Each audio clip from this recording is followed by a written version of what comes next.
Last class हम लोग देख रहे थे multi level feedback queue scheduling, multi level queue scheduling. Multi level queue scheduling में we discuss about the various process, ठीक है ना। तो that process set the priority, यानी और according to the process the priority of the execution is fixed. Yani system process gets the highest priority, then after interactive process, and finally there is a batch process. Okay, so your interactive process is the intermediary process, यानी system process और batch process के बीच का है, यानी कि इसका priority ना ज्यादा है ना कम है, मिडिल प्रायोरिटी है। तो इसलिए in between the system process and batch process number of times interactive process is going on inside the system. Now there is certain characteristics, यानी कि there is certain criteria on the basis of which we evaluate the algorithm. Today will discuss the algorithm evaluation. So there are certain basis for evaluating the algorithm, and that is the deterministic modeling and the queuing modeling.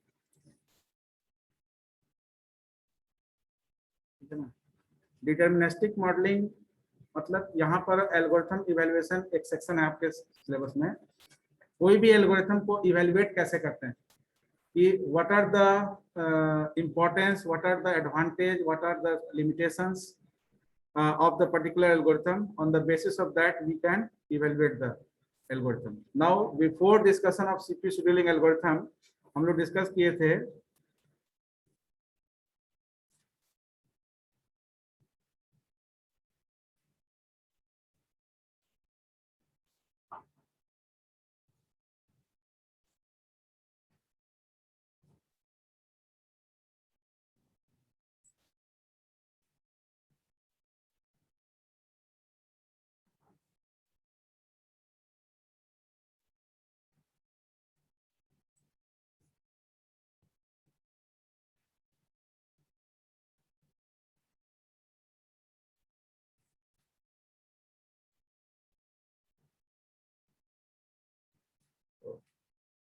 Discuss किए थे criteria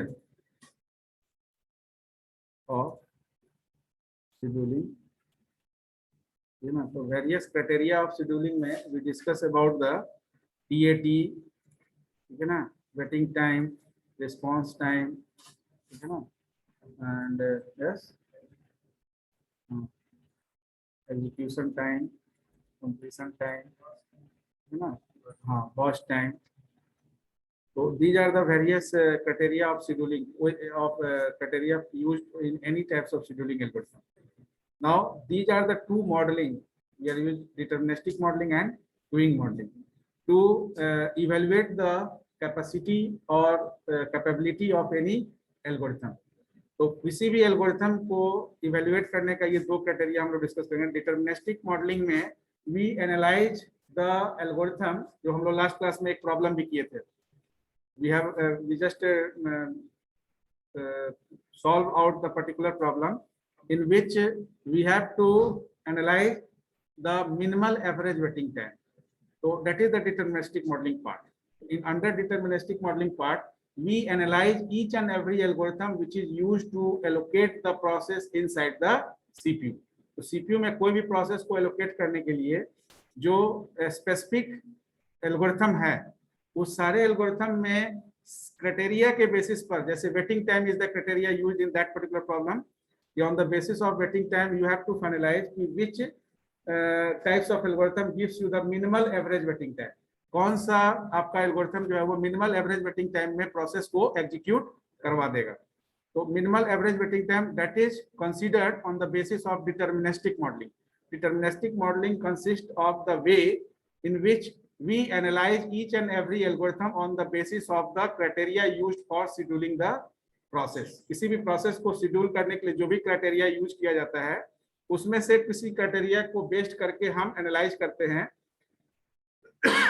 कि हमारा algorithm, कौन सा algorithm सबसे ज्यादा better है। जैसे आगे फिर हम लोग मेमोरी मैनेजमेंट पढ़ेंगे, तो we discuss about the best worst और फर्स्ट। ये 3 तरह का एल्गोरिथम है, एलोकेशन एल्गोरिथम।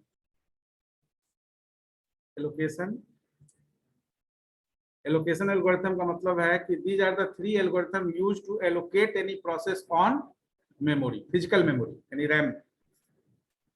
तो बेस्ट एल्गोरिथम यानी बेस्ट फिट हो सकता है, वर्स्ट फिट हो सकता है और फर्स्ट फिट हो सकता है।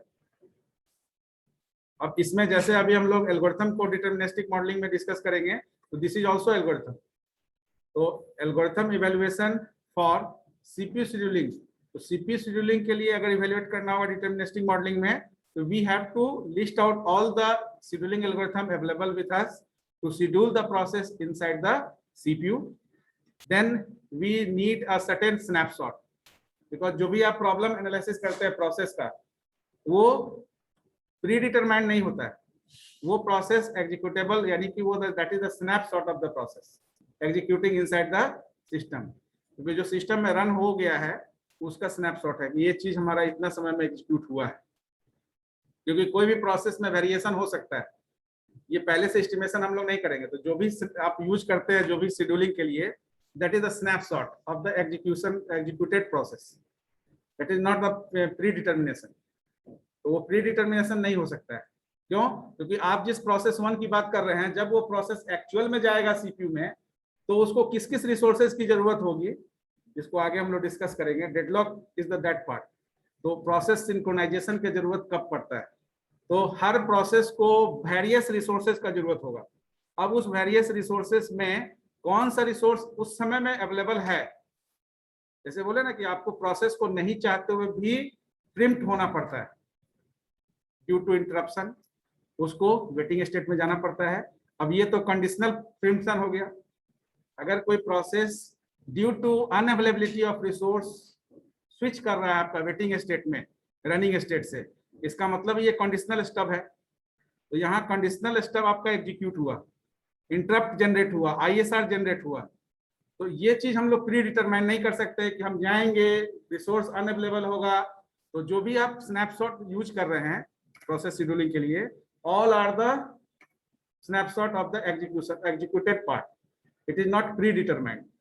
ये प्री ऑब्जर्वेशन लेके आप नहीं चल सकते। तो डिटर्मिनिस्टिक मॉडलिंग में भी जो भी स्नैपशॉट यूज कर रहे हैं, जो भी स्नैपशॉट का आप यूज कर रहे हैं, उसमें हम सारे एल्गोरिथम को एनालाइज करेंगे। अब उसका सारा पॉइंट हम नहीं कर सकते, तो we just consider some of the criteria. That's why we just consider the waiting time, average waiting time, in which scheduling algorithm all process get executed in minimal average waiting time। तो earlier class में जो हम लोग problem लिए थे, that is the part of deterministic modeling। तो अगर question आता है आपको कि what are the various way to evaluate any algorithm, CPU scheduling algorithm, तो these are the 2 ways। अब उसमें क्वेश्चन में ऐसा भी रह सकता है कि explain along with an example the deterministic modeling of evaluation of any algorithm। तो deterministic modeling of any algorithm में you just take example snapshot P1, P2, P3, कोई भी एक example snapshot लेंगे और उसको deterministic modeling में चारों तरह का scheduling algorithm discuss।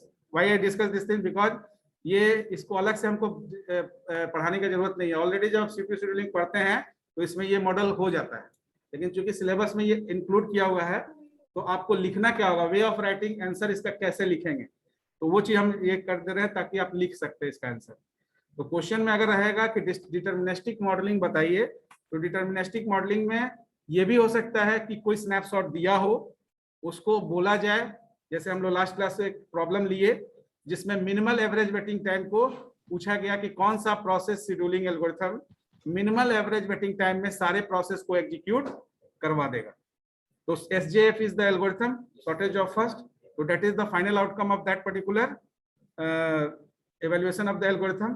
क्योंकि जो लास्ट पोर्शन था वो डिटर्मिनिस्टिक मॉडलिंग का ही पार्ट था, लेकिन उस लास्ट पोर्शन के लिए पहला 3 होना जरूरी था।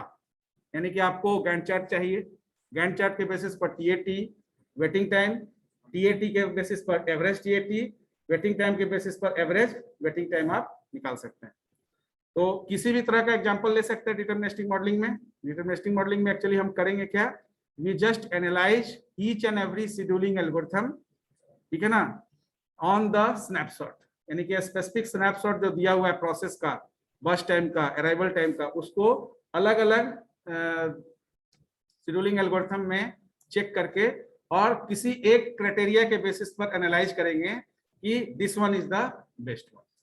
तो आगे जब हम लोग मेमोरी पार्टीशनिंग करेंगे तो मेमोरी में भी, फिजिकल मेमोरी रैम में भी आपका जो है 3 तरह से एलोकेट होता है कोई प्रोसेस, ठीक है ना, बेस्ट फिट, वर्स्ट फिट और फर्स्ट फिट। तो these are the allocation algorithm. Why I discuss this thing, because next time I do not go to discuss this algorithm evaluation whenever we discuss the best fit, worst fit और first fit। तो जब भी algorithm analysis करना होगा तो ये deterministic modelling आपको use करना होगा। तो डिटर्मिनिस्टिक मॉडलिंग में यू हैव टू एनालाइज। अब इसमें क्या है, जैसे बेस्ट फिट, वर्स्ट फिट और फर्स्ट फिट, इसमें अगर कोई प्रोसेस एलोकेशन के समय आपका जो पार्टीशन है वो इंटरनल या एक्सटर्नल फ्रेगमेंटेशन का शिकार नहीं होता है। फ्रेगमेंटेशन समझते हैं, इंटरनल और एक्सटर्नल। इंटरनल फ्रेगमेंटेशन का मतलब आगे हम लोग डिस्कस करेंगे मेमोरी मैनेजमेंट में, नेक्स्ट जो हमारा चैप्टर है। तो इंटरनल फ्रेगमेंटेशन का क्या मतलब है? इंटरनल फ्रेगमेंटेशन का मतलब है कि अगर आप किसी पार्टीशन को यूज कर रहे हैं, 50,000 का पार्टीशन है, आप 40,000 आप यूज किए, 10,000 आपका अनएलोकेटेड रह गया, लेकिन अब उस 10,000 में कोई दूसरा प्रोसेस एलोकेट नहीं कर पा रहे। So that means that partition is suffered from internal fragmentation। लेकिन कभी कभी ऐसा होगा, फिक्स्ड पार्टीशन में ज्यादा होता है कि आपके पास 20K मतलब 1000, तो 20K, अब यहाँ 1000 is equal to how many bits, एक KB में कितना बिट होगा? हाँ 1000 2 का पावर 10, तो 1024। तो अब यहाँ पर क्या है, अगर ऐसा भी केस हो सकता है कि 20,000 आपको एलोकेट करना है, ठीक है ना, और 15,000 का आपका पार्टीशन है, तो अब 20,000 5 ज्यादा है, इसलिए आप उसमें एलोकेट नहीं, तो आपका कंप्लीट अनयूटिलाइज रह गया वो पार्टीशन। यानी कुछ पार्टीशन जो कंप्लीट अनयूटिलाइज, पार्शियल यूटिलाइजेशन हुआ तो इंटरनल सफर्ड हुआ, अगर कंप्लीट अनयूटिलाइज रह गया तो वो एक्सटर्नल फ्रेगमेंटेशन का शिकार हो गया। अब ये दोनों ही का सोल्यूशन क्या है? आप डिफ्रैगमेंट करते हैं कि नहीं? डिफ्रैगमेंटेशन करते हैं कि नहीं? नहीं करते। आपका सिस्टम स्लो होने का कारण वो भी है, एक सर्टेन टाइम इंटरवल के बाद आप जो रैंडमली यूज करते हैं तो उसको एक सर्टेन टाइम इंटरवल के बाद आपका जो हार्ड डिस्क है उसको भी फ्रैगमेंट का जरूर, नंबर ऑफ फ्रैगमेंट, फ्रैगमेंट मतलब टुकड़ा, छोटा छोटा टुकड़ों में आपका जो है मेमोरी अनयूटिलाइज ढंग से यूज हो रहा है, तो it will take some time. तो डिफ्रैगमेंट करने से वो क्या हो गया, कॉम्पैक्ट हो जाएगा। इंटरनल फ्रेगमेंटेशन या एक्सटर्नल फ्रेगमेंटेशन को दूर करने का उपाय कॉम्पैक्शन है, यानी जितना भी फ्री स्पेस है सबको कॉम्पैक्ट करके एक जगह लाया जाए ताकि आप उसमें मैक्सिमम प्रोसेस को एलोकेट कर सके। तो अगेन इस एल्गोरिथम में भी बेस्ट फिट, वर्स्ट फिट और फर्स्ट फिट, इस तीनों एल्गोरिथम में भी सर्टेन एल्गोरिथम है जिसमें ज्यादा प्रोसेस एलोकेट हो सकता है, और कुछ में है कि आपका जो पार्टीशन है वो इंटरनल फ्रेगमेंटेड हो गया या एक्सटर्नल फ्रेगमेंटेड हो गया। तो सी लैंग्वेज पढ़ रहे हैं आप, तो सी लैंग्वेज में 2 तरह का स्ट्रक्चर पढ़ते हैं आप। अब आगे जो हम लोग पढ़ेंगे वो पूरी आपका लैंग्वेज बेस्ड होगा। मेमोरी मैनेजमेंट में भी जब हम लोग पार्टीशनिंग पढ़ेंगे तो वहां पर फिक्स्ड और वेरिएबल पार्टीशनिंग पढ़ेंगे। तो वेरिएबल पार्टीशनिंग जैसे एरे आपने पढ़ा है और पॉइंटर आगे पढ़ेंगे, ये 2 तरह का स्ट्रक्चर यूज करते हैं हम लोग, एरे और पॉइंटर। दोनों में बेसिक डिफरेंस क्या लगता है आपको? एनीवन? हाँ हाँ, एरे जो है वो स्टैटिक एलोकेशन होता है और पॉइंटर जो है वो डायनेमिक एलोकेशन होता है। तो एज पर रिक्वायरमेंट आपका पॉइंटर एड्रेस जनरेट करता है, मेमोरी लोकेशन जनरेट करता है, और एरे में आप प्री डिटरमाइंड होकर प्री ऑब्जर्वेशन लेते हुए एड्रेसिंग जनरेट करते हैं। तो वेस्टेज ऑफ स्पेस तो एरे में है ही, उसी चीज को सेव करने के लिए पॉइंटर का कॉन्सेप्ट है। तो यहाँ पर भी जब हम लोग पेजिंग का बात करेंगे, यानी पेज सेगमेंटेशन की बात करेंगे, ठीक है ना, और मेमोरी पार्टीशनिंग की बात करेंगे, तो there is a condition, there is a specific structure use, array as well as pointer, you can say link list also, pointer or linked list. So there is a concept of array and pointer when we discuss the memory management. तो deterministic modelling में जहां आप जितना भी algorithm discuss होगा वो सब जगह आप डिटर्मिनिस्टिक मॉडलिंग में सर्टेन क्राइटेरिया के बेसिस पर एल्गोरिथम को एनालाइज करेंगे, that is the deterministic modelling. What do you think about queuing modelling? What is queuing modelling? Anyone? Deterministic modelling में कोई दिक्कत नहीं है तो पहले इसको लिख लीजिए. Algorithm evaluation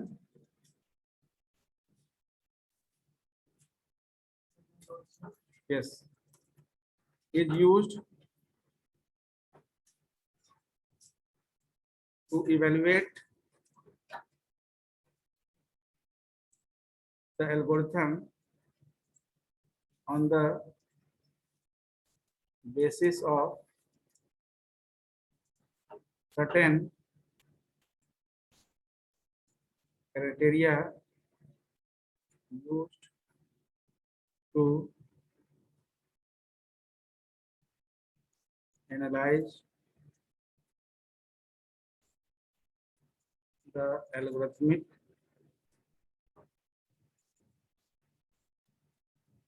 efficiency.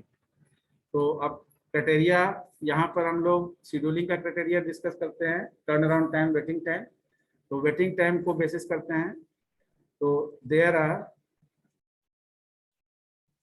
To ways to evaluate any algorithm से अच्छा रहेगा to evaluate efficiency of any algorithm. Efficiency of any algorithm. First one is the deterministic. Second one is the queuing model.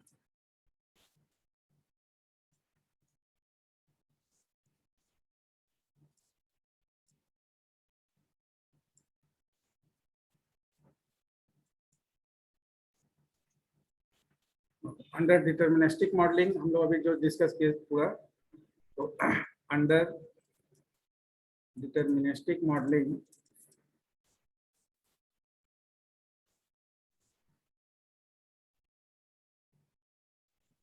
we can use a specific criteria to differentiate the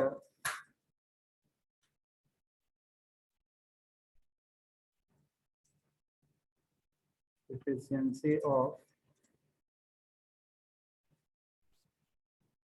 any algorithm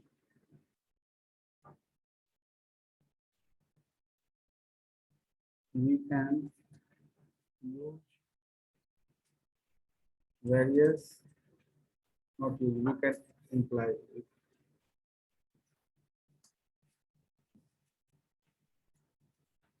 various scheduling algorithm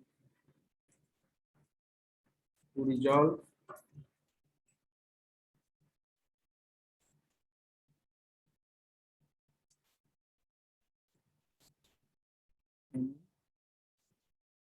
process execution job and then analyze the algorithm on the basis of specific criteria. तो हम लोग क्या करेंगे, कोई भी आपका process execution, कोई problem दिया हुआ है, उसके प्रोसेस एग्जीक्यूशन जॉब को वेरियस शेड्यूलिंग एल्गोरिथम को यूज करते हुए एग्जीक्यूट करने की कोशिश करेंगे. तो डिटर्मिनिस्टिक मॉडलिंग में you can take the example, complete है ना.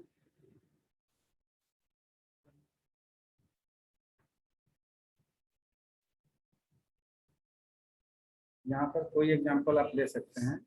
एग्जांपल आसान लीजिएगा अगर क्वेश्चन आता है एग्जाम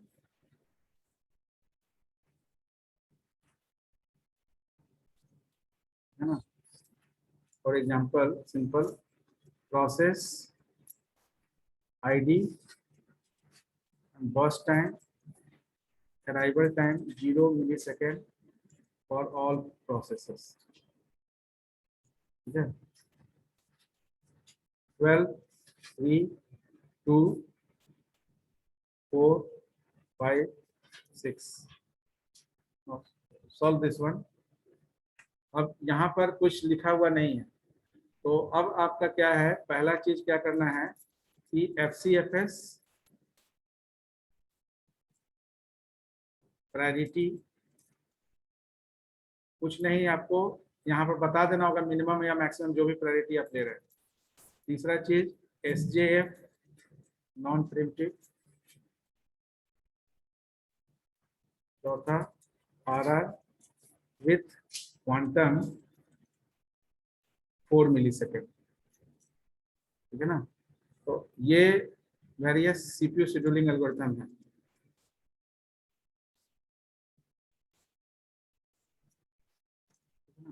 अब यहाँ पर करेंगे डिटरमिनिस्टिक मॉडलिंग का पार्ट क्या है। तो deterministic modelling set the efficiency of particular algorithm to resolve the operation. तो इसको एग्जीक्यूट कराने के लिए वेरियस प्रोसेस आईडी, भारत तेरा क्या हो गया,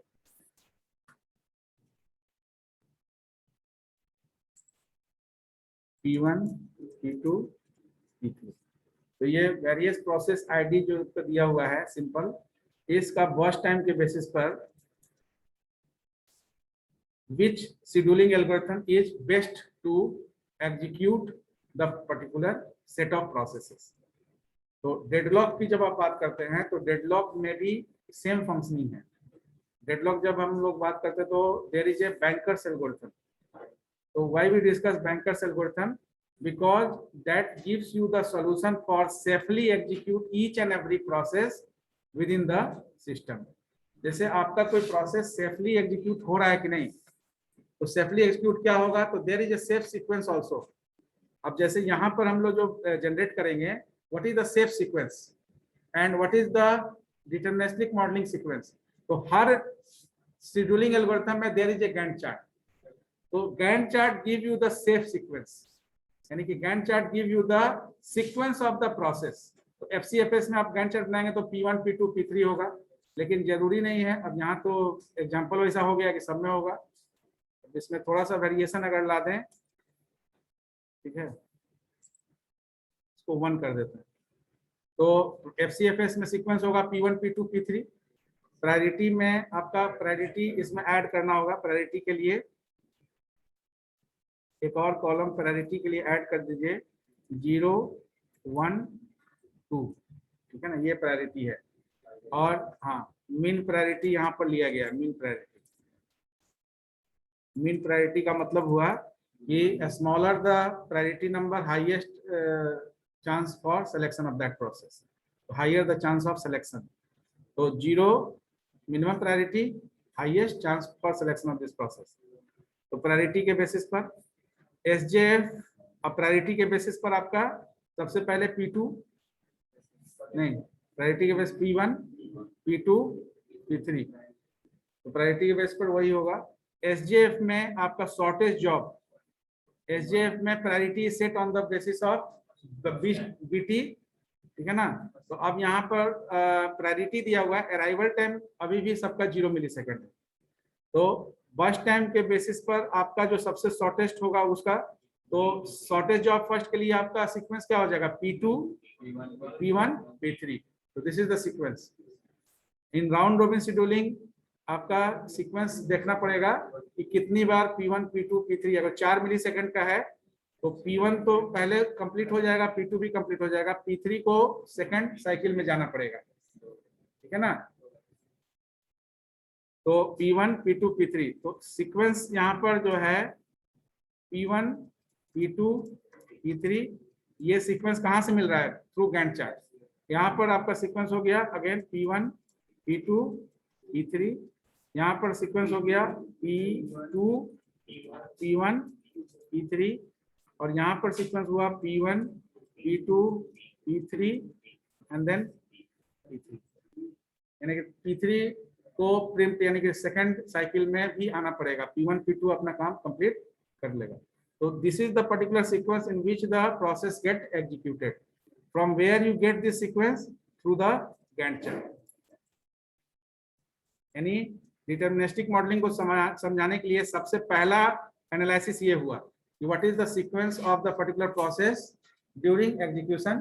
दूसरा क्राइटेरिया क्या होगा? On the basis of that Gantt chart you can in a position to analyse the criteria for differentiate the algorithm. यानी कौन सा एल्गोरिथम ज्यादा परफेक्ट है, तो वहां पर क्राइटेरिया क्या है? टर्न अराउंड टाइम या वेटिंग टाइम। तो टर्न अराउंड टाइम या वेटिंग टाइम दोनों ही से आप एनालाइज कर पाएंगे इसका TAT क्या होगा। फर्स्ट TAT इसका, ठीक है ना। तीसरा क्राइटेरिया आपका है वेटिंग टाइम। तो TAT के बेसिस पर आप जो है एवरेज TAT, यहाँ पर एवरेज वेटिंग टाइम। अब देखिए ये कुछ वैल्यू होगा डिटरमिनिस्टिक मॉडलिंग में। अब जो ये आप स्नैपशॉट पर ये वर्क कर रहे हैं, इसमें TAT और average waiting turn around time contain certain value, and this one also contains certain value, this one यानी कि जो वैल्यू है you can analyze that value for each and every scheduling algorithm. Now whenever you are analyzing, whenever you are comparing the value, then you are in a position to make decision. अगर आपसे पूछ दिया गया, इसलिए आपसे जब पूछा गया कि which algorithm gives you the minimal average waiting time to execute the process, जो स्नैपशॉट में जो प्रोसेस दिया है उस सारे प्रोसेस को एग्जीक्यूट करने के लिए मिनिमल एवरेज वेटिंग टाइम, कम समय में कौन सा शेड्यूलिंग एल्गोरिथम है जो कम समय में एग्जीक्यूशन कंप्लीट कर सकता है। तो you are giving the answer shortage of first. How you can give the answer? Because the waiting time, average waiting time of SJF algorithm is minimal compare to other 3 algorithm. तो इस तरह का problem भी दिया जा सकता है और शॉर्ट नोट्स में डिटर्मिनिस्टिक मॉडलिंग के बारे में भी पूछा जा सकता है। तो ये 3 हो गया, और चौथा आपका क्या होगा? That is the conclusion. ये हम लोग कर चुके हैं ऑलरेडी, इसलिए दोबारा इसको हम नहीं कंप्लीट कर रहे हैं। ऑलरेडी हम लोग प्रॉब्लम इसको डिस्कस किए थे लास्ट क्लास में। एग्जामिनेशन में क्वेश्चन कोई स्पेसिफिक एल्गोरिथम नहीं, एनालाइजिंग करके ही आता है। तो क्वेश्चन जब भी आएगा 12 नंबर में, ठीक है ना, तो 12 नंबर में किसी एक एल्गोरिथम के बारे में नहीं पूछा जाता है, डिटर्मिनिस्टिक मॉडलिंग पर ही आपका क्वेश्चन रहता है। यानी कि कोई एक स्नैपशॉट दिया होगा, उसमें जितने तरह का एल्गोरिथम है उसको अप्लाई करके आपको फाइनल डिसीजन बनाना होगा। तो जो क्वेश्चन में रहता है ना मिनिमल एवरेज वेटिंग टाइम, या उसमें रह सकता है मैक्सिमम एवरेज वेटिंग टाइम किस प्रोसेस का है, तो ये सब this is the part of decision making. तो किस एल्गोरिथम को अवॉइड करना है, इसके लिए किसको एक्सेप्ट करना है, कौन ज्यादा बेटर है, ये जितना भी बात हम लोग करते हैं all are the related to the deterministic modelling. हमको लगता है यहाँ पर आपको कंक्लूजन हम लोग निकालते हैं कि SJF, ठीक है ना, is producing minimal average waiting time. तो कंक्लूजन क्या हो गया कि out of 4 algorithm, shortage of first is the best for allocation of the process in minimal average waiting time, क्योंकि रेस्ट ऑफ द प्रोसेस का वेटिंग टाइम ज्यादा होगा, SJF का कम होगा, ठीक है ना। वो तो कैलकुलेट करके आप देखेंगे। तो अब ये एक कंक्लूजन हुआ। इसके अलावा कोई और भी कंक्लूजन है, टर्न अराउंड टाइम के बेसिस पर भी कंक्लूजन निकाल सकते हैं कि टर्न अराउंड टाइम किसका ज्यादा है किसका कम है। तो चूंकि टर्न अराउंड टाइम इसलिए नहीं लेते क्योंकि टर्न अराउंड टाइम डिपेंड करेगा बस टाइम पर, बस टाइम वेरिएशन हो सकता है, तो इसलिए वेटिंग टाइम को ही कंसीडर किया जाता है कि कितने समय तक प्रोसेस को वेट करना पड़ा, ठीक है ना। तो एवरेज वेटिंग टाइम सारे प्रोसेस के लिए हो गया, तो कम समय ही सबको वेट करना पड़ा। इसका मतलब है कि आपका जो एल्गोरिथम है वो इफिशिएंटली वर्क कर रहा है। Now the second part is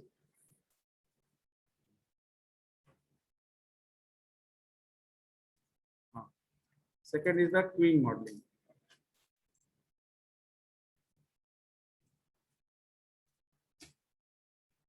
Now as per the name is concerned, queuing modeling, Q का मतलब क्या होता है? क्यू से ING लगाया गया क्यूइंग। क्यू का मतलब अभी जैसे हम लोग डिस्कस किए, इसको डिस्कस करने से पहले हम लोग डिस्कस किए थे मल्टीपल या मल्टी लेवल क्यू शेड्यूलिंग। तो क्यूइंग मॉडल्स में we consider all the processes, not a particular process. Right now जो आप प्रोसेस डिस्कस किए वो इंटरेक्टिव प्रोसेस है, ठीक है ना। तो P1, P2, P3 कोई प्रोसेस जो प्रोसेस चल रहा है उसके बारे में हम लोग डिस्कस किए। तो under deterministic modelling we just take the example of any snapshot of the processes and we analyze that process to determine the algorithmic efficiency on the basis of that scheduling algorithm, on the basis of the criteria in the specific scheduling algorithm. So criteria is the waiting time, turnaround time. But in under queuing modeling we think about the various types of processes, ठीक है ना। तो system processes, your interactive processes as well as batch processes. So under queuing modeling, up it is also related to the deterministic modeling, क्योंकि अगर shortage job first आपको efficiently execute कर रहा है प्रोसेस, स्नैपशॉट जो भी लिस्ट ऑफ प्रोसेस है, तो क्यूइंग मॉडलिंग में एक चीज तो तय है कि ये शॉर्टेज ऑफ फर्स्ट जो है ये मिनिमल एवरेज वेटिंग टाइम में सर्टेन प्रोसेस को एग्जीक्यूट करता है। अब सिस्टम प्रोसेस, इंटरेक्टिव प्रोसेस और बैच प्रोसेस, इसमें highest priority is set for the system process जो हम लोग उस मल्टी लेवल क्यू शेड्यूलिंग में डिस्कस किए। Interactive process is in between priority, यानी कि न लो प्रायोरिटी है ना हाई प्रायोरिटी है, बीच में है। बैच प्रोसेसेस का सबसे लो प्रायोरिटी है क्योंकि बैच प्रोसेसेस सिचुएशन और रिक्वायरमेंट बेस्ड होता है। ये बैच प्रोसेसेस हमेशा आप प्रिंट कमांड नहीं देते हैं। जब प्रिंट कमांड देंगे तो आपका सिमिलर टाइप्स ऑफ जो रिकॉर्ड है वो प्रिंट होगा। एक फाइल में 25 पेजेज है तो 25 पेज आप प्रिंट कमांड देंगे तो all pages are batch together, क्योंकि all pages are the contents of the same file and you are giving the command for print for that particular file। तो जिस file को आप प्रिंट कमांड दे रहे हैं वो आपका फाइल प्रिंट हो रहा है, लेकिन उस फाइल में एक पेज नहीं है, 25 पेज है। एक बार तो ये 25 पेज नहीं होगा प्रिंट, तो वहां पर कंसेप्ट आता है सोफिस्टिकेटेड फॉर्म ऑफ बफरिंग। नाम बताएंगे कोई, एनीवन? स्पूलिंग बताए थे, स्पूलिंग, स्पूल से स्पूलिंग बना है। स्पूल, इसमें आईएनजी लग जाएगा तो ये बन जाएगा वर्ब। स्पूल यहाँ क्या है, स्पूल जो आपका ऑनलाइन रहता है, साइमल्टेनियस पेरिफेरल्स ऑपरेशन ऑनलाइन। तो साइमल्टेनियस यानी कंटिन्यूअसली, पेरिफेरल आपका पेरिफेरल कंसिस्ट ऑफ ऑल। हाँ, पेरिफेरल में आपका इनपुट, आउटपुट और कोई भी storage devices all comes under peripherals. तो whenever your file move to the for the printing job, तो वन बाय वन आप सबसे पहले क्या है, पुल, आपका जो मेमोरी में पुल क्रिएट होता है और पुल में जो 25 पेज पहले से मेमोरी में स्टोर हो जाता है और एक एक करके फिर आपका एग्जीक्यूशन इनिशिएट होता है। First page, second page, up to 25 pages तक प्रिंट होगा। लेकिन जब तक 25 पेजेस नहीं होगा तब तक आपका पुल में पेजेस एलोकेटेड है। तो क्यूइंग मॉडलिंग में basically we differentiate the process on the basis of the priority of execution of the process. तो you can mention here under queuing modelling we analyze the process on the basis of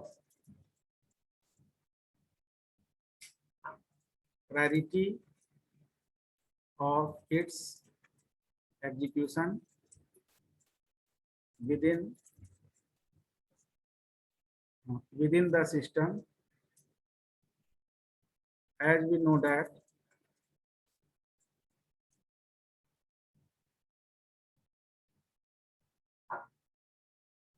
system process has highest priority and batch processes lowest priority. So we can analyze the specific scheduling algorithm to execute both system process and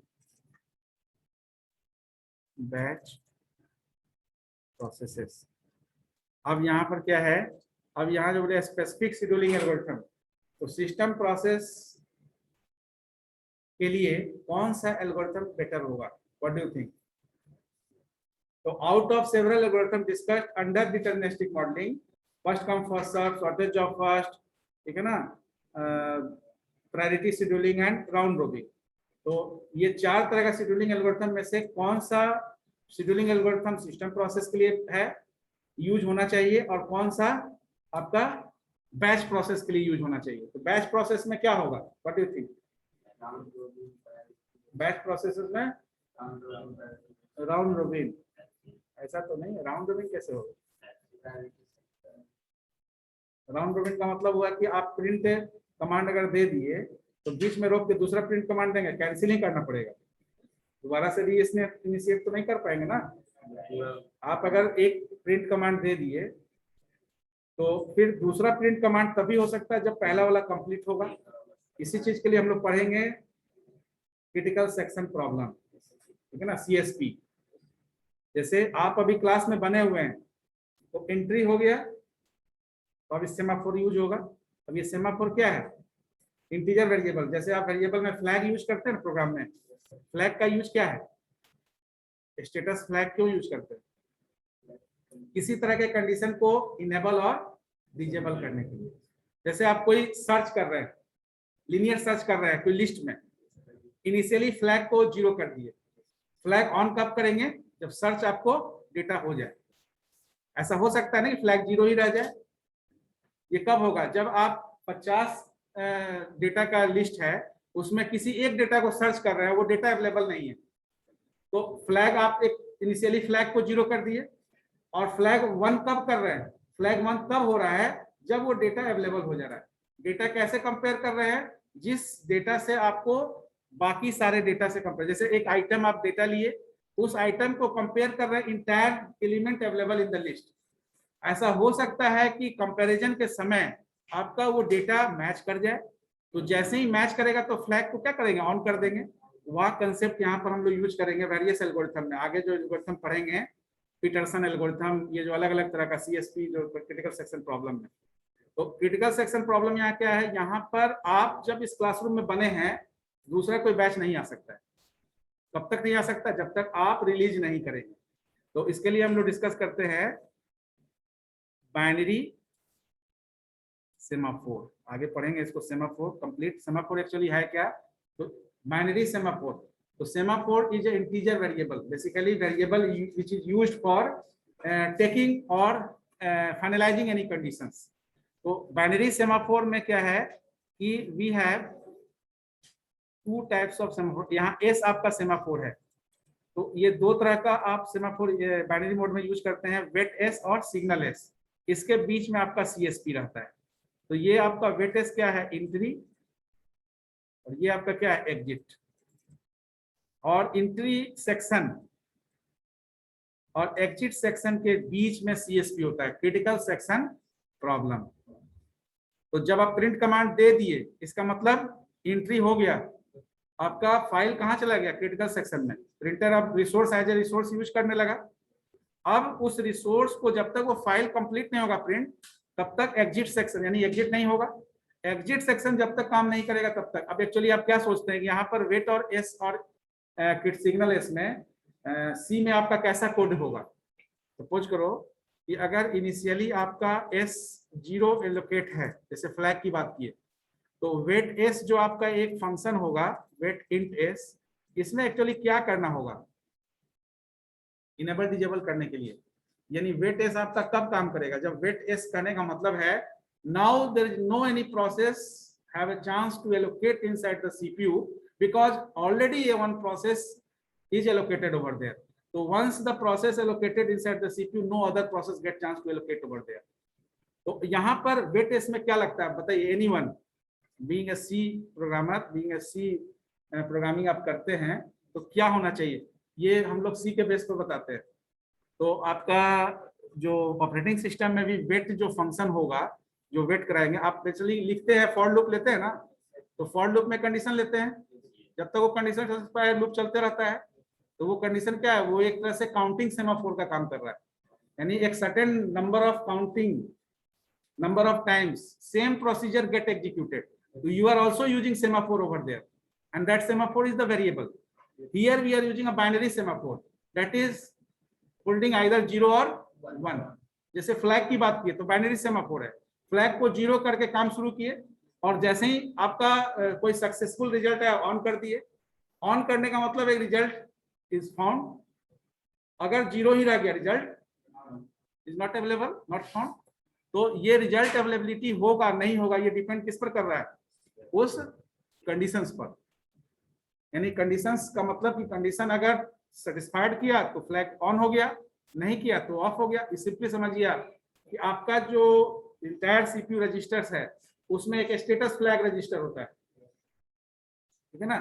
वो status flag register actually क्या है, वो status बताता है अगर कोई value, जैसे आपके अंदर भी है स्टेटस फ्लैग, 4+2 क्या बोलते हैं, 6 बोलते हैं, लेकिन अगर -4 बोलेंगे तो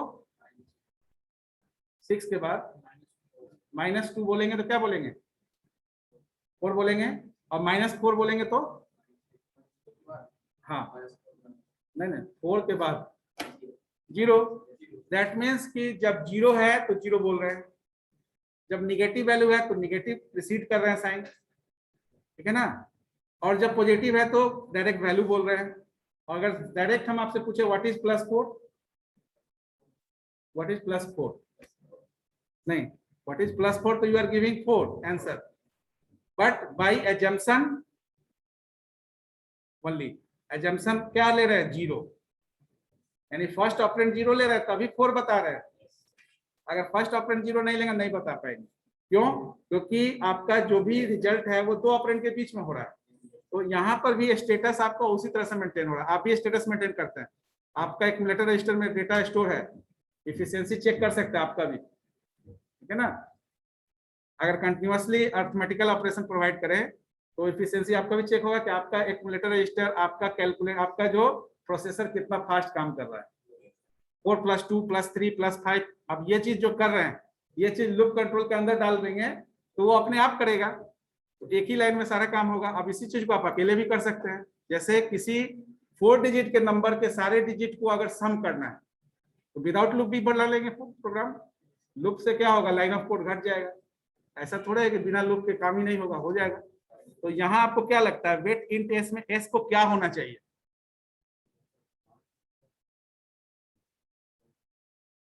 ये पंखा चलाओ,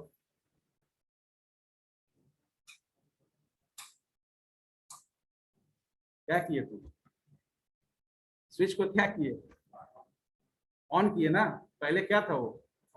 तो बाइनरी स्टेट में ऑफ को 0 से, ऑन को 1 से रिप्रेजेंट करते हैं। तो एस 0 लिया गया है, तो वेट क्या काम करेगा, एस को क्या करेगा, ऑन कर देगा ना। यानी वेट के बाद जब सीएसपी, वेट करने का मतलब है दूसरा प्रोसेस अभी नहीं जा सकता है, वेट सिग्नल ऑन हो गया, यानी वेट को कॉल कर लिए यहाँ पर इंटरसेक्शन में, वेट को कॉल करके तब वो आप सीएसपी आपका जो है क्रिटिकल सेक्शन में कोई प्रोसेस गया।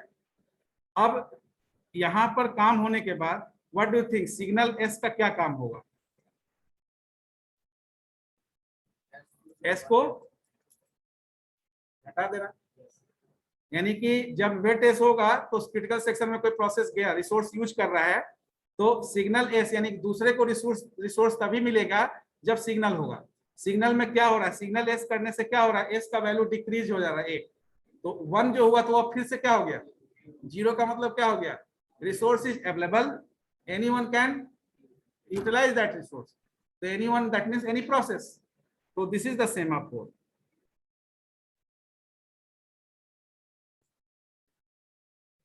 जिसको हम लोग पढ़ेंगे, ये 2 फंक्शन हम लोग यहाँ डिस्कस किए। अब कोई भी प्रोग्राम जब आप लिखते हैं तो उसमें ये वेट और सिग्नल कराते हैं। जैसे डू व्हाइल लूप लिए, तो व्हाइल लूप में जो कंडीशन डालते हैं वो क्यों डालते हैं? व्हाइल लूप में जो कंडीशन डालते हैं, फॉर लूप में जो कंडीशन डालते हैं, डू व्हाइल में जो कंडीशन डालते हैं, वो कंडीशन इसी काम के लिए होता है। जब तक ये कंडीशन है तब तक ये प्रोसेस कंटिन्यू रहेगा, जैसे ही ये कंडीशन डिस्क्वालीफाई किया प्रोसेस भी टर्मिनेट हो जाएगा। Are you getting the point? तो ये हमारा काउंटिंग से, ये बाइनरी सेमाफोर हुआ दो स्टेट को, और जब लूप कंट्रोल में यूज करते हैं तो काउंटिंग सेमाफोर, यानी कि नंबर ऑफ टाइम्स हम काउंट करके वो ऑपरेशन करेंगे। तो आप ये सेमाफोर ऑलरेडी यूज कर रहे हैं अपने प्रोग्राम में, इस चीज को हम लोग प्रोसेस एलोकेशन के लिए भी यूज करेंगे अंडर प्रोसेस सिंक्रोनाइजेशन, ठीक है ना। Under process synchronisation we have to discuss semaphore. तो semaphore is the integer variable, suppose S stands for semaphore, तो एस को इंटीजर वेरिएबल समझिए, इनिशियली एलोकेट बाय 0, यानी इनिशियली 0 असाइन होगा। इसमें वेट और सिग्नल दो इवेंट है, वेट इवेंट है, सिग्नल भी इवेंट है।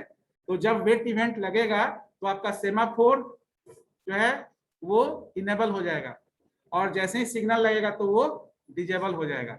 डिजेबल करने, इनेबल करने का मतलब कि अदर प्रोसेस को अब वहां पर एलोकेशन का चांस नहीं है, और डिजेबल करने का मतलब दूसरे प्रोसेस को अब एलोकेट किया जा सकता है।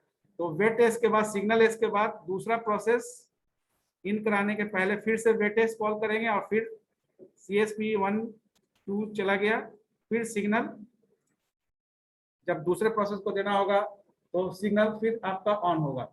अब ये जो वेट और सिग्नल दे रहे हैं इसी को लूप के अंदर ले लेंगे तो ये कंटिन्यूअसली चलेगा।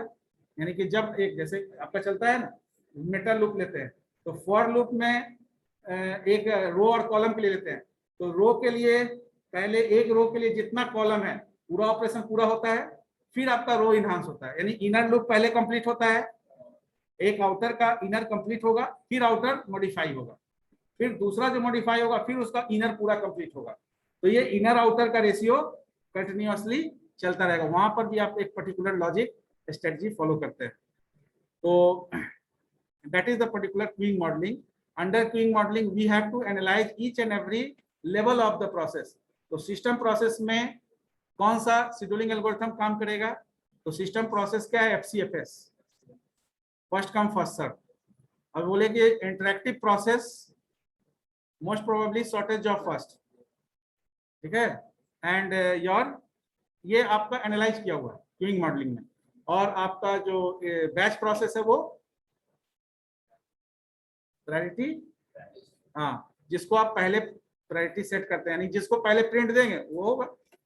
Priority is set on the basis of the requirement of fulfilment of objective. तो जिस तरह का ऑब्जेक्टिव आपको पूरा करना है उसके बेसिस पर करेंगे। तो एक प्रोग्राम हमको करके दिखाइएगा सी में, जिसको हम लोग कोरिलेट करेंगे नेक्स्ट टॉपिक से। राइट ए प्रोग्राम, तो इसमें आप सेमाफोर यूज करिएगा, फ्लैग, ठीक है ना, ऐसे डायरेक्ट भी आप कर सकते हैं। तो राइट ए प्रोग्राम टू, अरे हो गया ना, हाँ, तो write a program to perform, function भी हो गया होगा,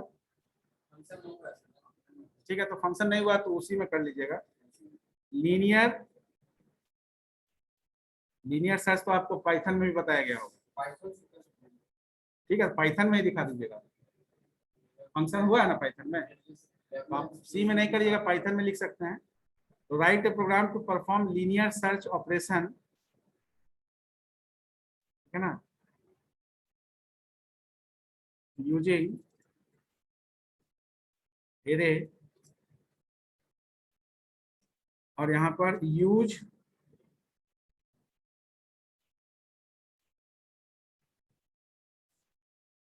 फ्लैग टू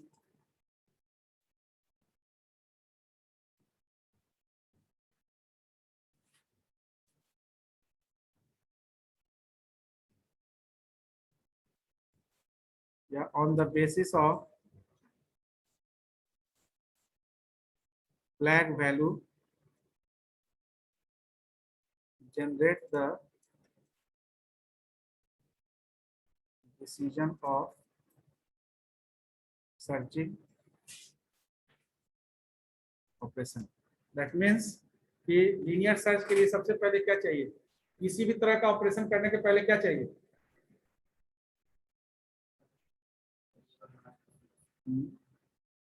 किसी भी तरह का ऑपरेशन करने से पहले आपको क्या चाहिए? लिस्ट।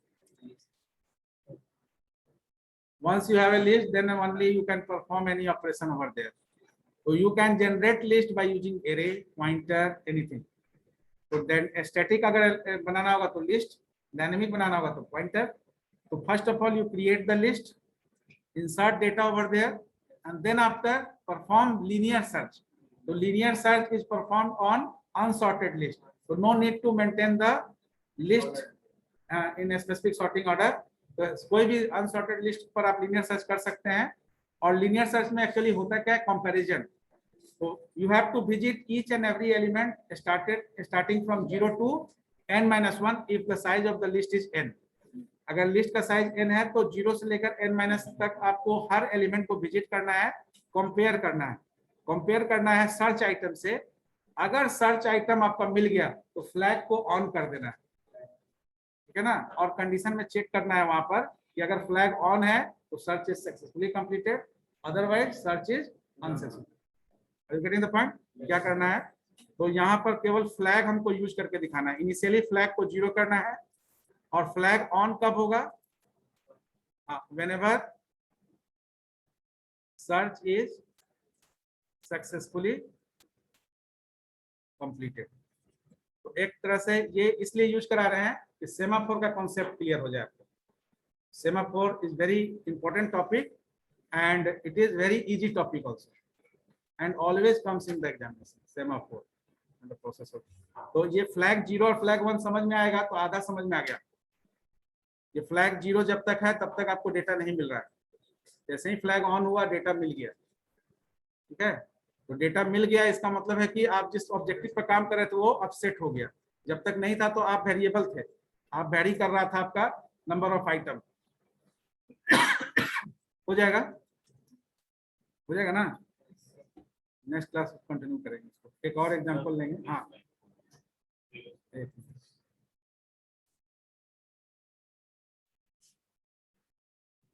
हम शेयर कर देंगे इसको.